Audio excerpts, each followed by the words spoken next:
แต่วงสับคีรอบต่อไปบัดนี้เนาะมอบให้ทั้งเสียจอนนี่เฮาพร้อมทั้งกับภรรยาของเพิ่นเองก็คือนางตุ๊กตาเนาะแด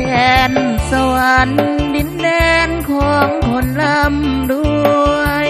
เฮานี้เลยสวยเมื่อเสียแผ่นในแดนแห่งนี้น้ำเงิมดีสอดแดนสวรรค์ของคนห่างนี้แฟนเฮาฮักมาหลายปี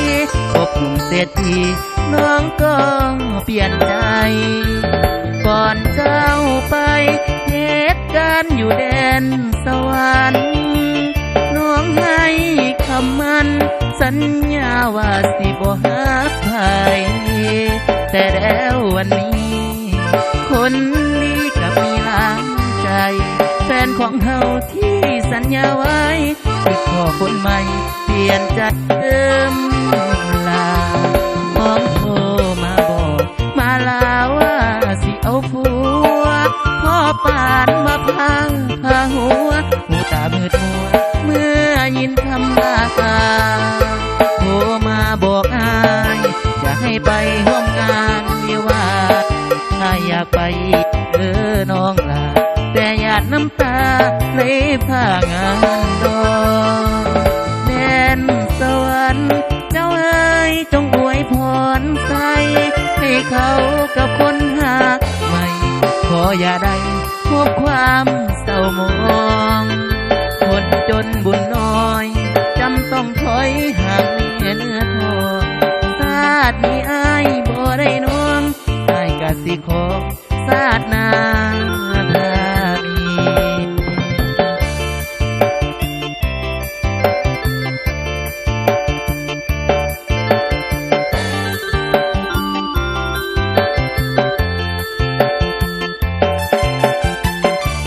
เอลมาเดินเสียจอนนี่เฮากันหลายเนาะเดินทางมาจากบัดทงฮีเพิ่นว่าซะ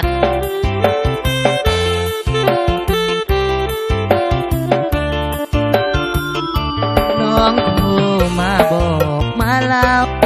ที่เอาผั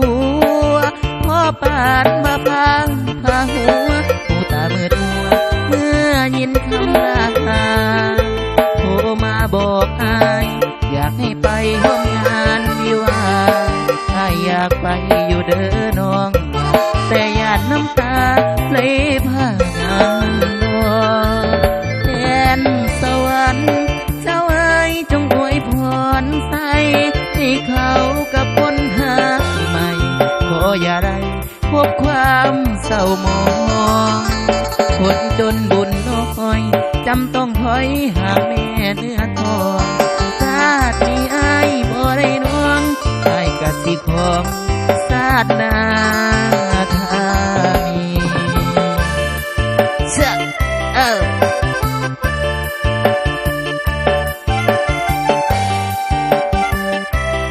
เป็นจังไดเนาะทั้งเสียจอนนี่เฮาก็สิตื่นอกตื่นใจหลายว่าเนาะยิ้มเปื้ออยู่พี่น้องเอ้ย